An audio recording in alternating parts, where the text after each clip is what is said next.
Good morning, students. In today's lecture, we will discuss about Noetherian modules. So first of all, let us define a Noetherian module. Let us take an R module M. Then we say that this module M is Noetherian if for every ascending chain of some modules of M. Ascending chain of some modules we have denoted here by M1 is contained in M2, M2 is contained in M3 and so on. Here these M1, M2, M3, all these are some modules of M and they are forming an ascending chain. So for this ascending chain of some modules of M, if there exists a positive integer k such that mk is equal to mk plus I for every I greater than or equal to 0. It means module is Noetherian if there exists a positive integer k such that corresponding to this k, the module mk and all the other submodules mk plus 1, mk plus 2, mk plus 3 and so on, all these modules becomes the same.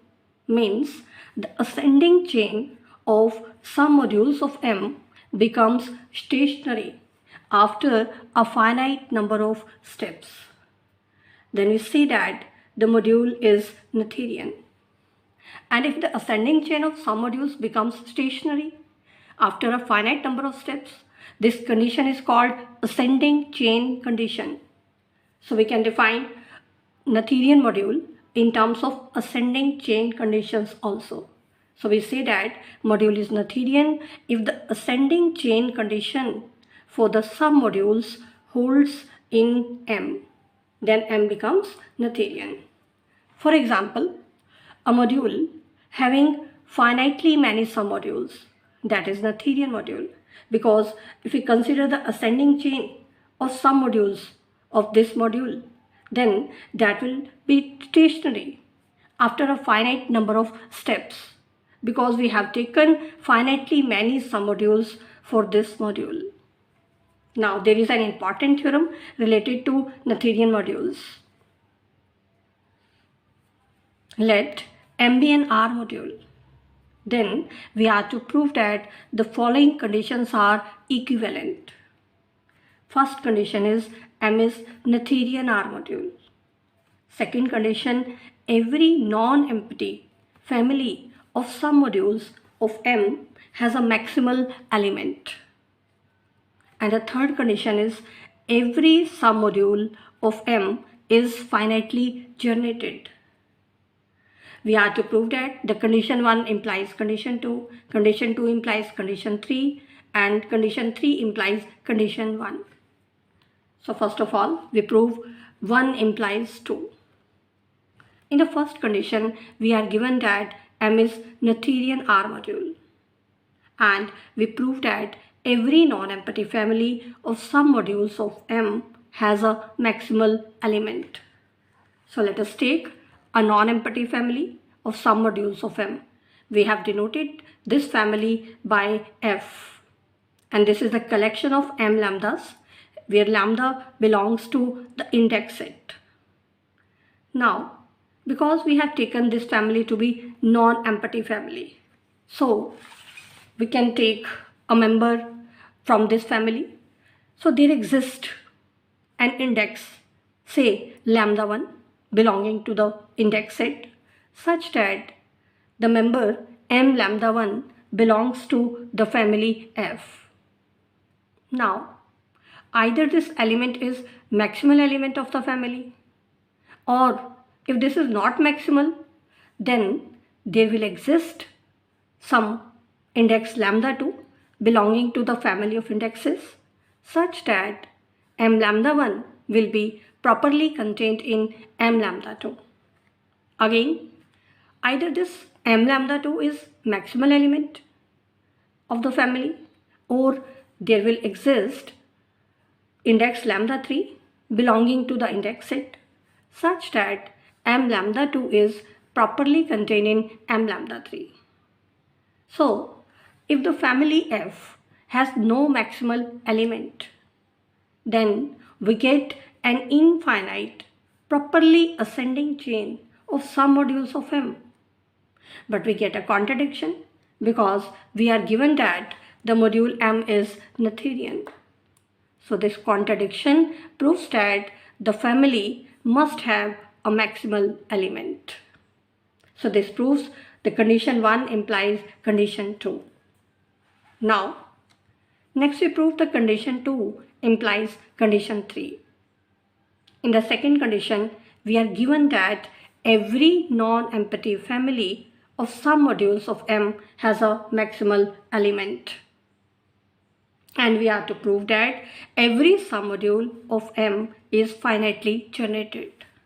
So let us take a submodule of M. Here we have denoted it by N. Now we prove that N is finitely generated. We prove it by contradiction. Let us assume N is not finitely generated. If N is finitely generated, then it will be generated by finite number of elements from N. But here we have taken N is not finitely generated. It means there exist infinite number of elements, say x1, x2, x3 and so on. These xi's, they belongs to N. And N is not generated by finite number of elements, x1, x2, x3 and so on up to xn. Now, let us take N1 is generated by x1, N2 which is generated by x1 and x2 and so on. In general, we have taken Nm which is generated by the elements x1, x2, x3 and so on up to xm. Now, these Ni's, these are the submodules of M. Let us take a family of all these kind of submodules of M. We have denoted this family by rho. Rho is the collection of all these Nk. These Nk are submodules of M. So, rho is a non-empty family of submodules of M. Now, we are given in the condition 2 that every non-empty family of submodules of M has a maximal element. So, this family of submodules of M will have a maximal element. So, let us take the maximal element of this family is Nk. Now, because Nk, this is generated by the elements x1, x2, x3 and so on up to xk. And therefore, the element xk plus 1, this does not belong to Nk. But this element belongs to Nk plus 1 because the submodule Nk plus 1 that is generated by the elements x1, x2, x3 and so on up to xk plus 1. Thus, this element xk plus 1 belongs to Nk plus 1 but it does not belong to Nk. It means Nk is properly contained in Nk plus 1. But this is a contradiction to the maximality of Nk because Nk is the maximal element of this family rho. So this contradiction proves that our assumption is wrong. Therefore, N is finitely generated. So this proves that every submodule of M is finitely generated. Now, next we prove the condition 3 implies the condition 1. In the condition 3, we are given that every submodule of M is finitely generated.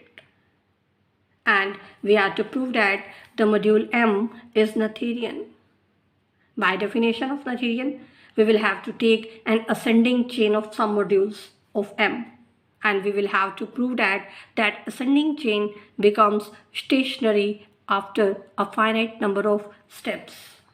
So let us take an ascending chain of submodules of M. This ascending chain we have denoted by M1 is contained in M2, M2 is contained in M3 and so on. Here these Mi's are some modules of M. Now, to use the given condition, every submodule of M is finitely generated.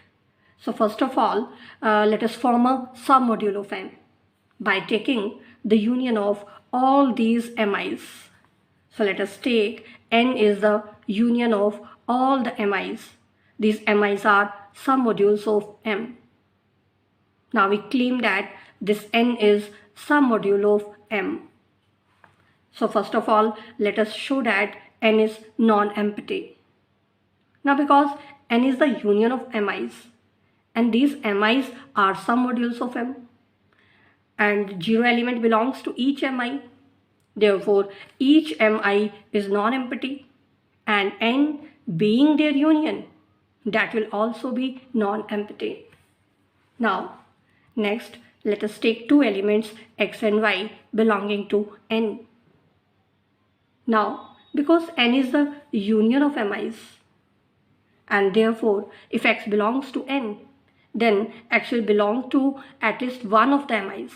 In the same way, Y belongs to N means Y belongs to union of MIs. So Y will belong to at least one of the MIs.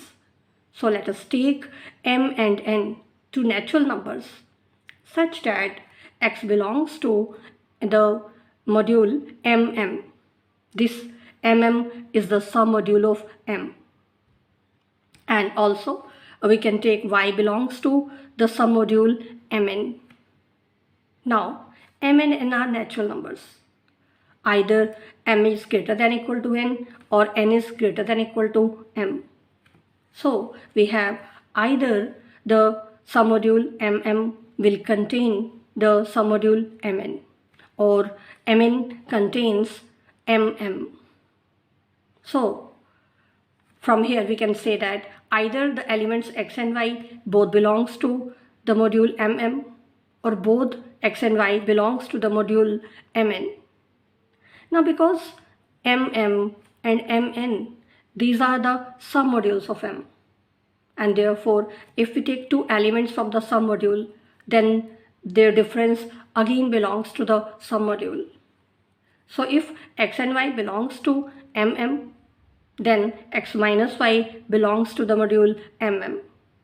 And in this case, if XY belongs to the module Mn, then X minus Y belongs to the module Mn. So from here we can say that X minus Y belongs to N. Now in the second condition for submodules, let us take an element R belonging to the ring R and an element X belonging to N. Now because X belongs to N, N is the union of all the MIs where MIs are submodules of M, and X belongs to union of MIs means X will belong to at least one of the MIs. So let us take a natural number M such that X belongs to MM. Now this MM is a submodule of the module M and R belongs to the ring R. So by definition of submodule, we can say that the element R into X that will belong to MM. Now because N is the union of all the MIs, so MM is contained in N. So this element Rx belongs to N. So this proves that R into X belongs to N. So we have proved that N is submodule of M. Now we are given that every submodule of M is finitely generated. So we can say that this N being the submodule of M, that will also be finitely generated.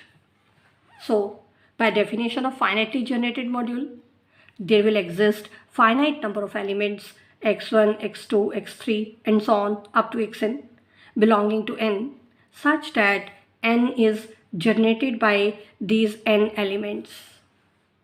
Now each of these xi's x1, x2, x3 up to xn, they belongs to N and N is the union of all these MIs. Therefore there will exist a positive integer Mi such that Xi belongs to the module MMI. Now let us take K is the maximum of all these MIs, M1, M2, M3 and so on up to Mn. If K is the maximum of all these MIs, then we can say that each MMI that will be contained in Mk, means MM1 will be contained in Mk, MM2 will be contained in Mk and so on. The module MMN will be contained in Mk. So we can say that the elements x1, x2, x3 up to xn, all these elements will belong to Mk. And because n is generated by these n elements, so we can say that n will be contained in Mk.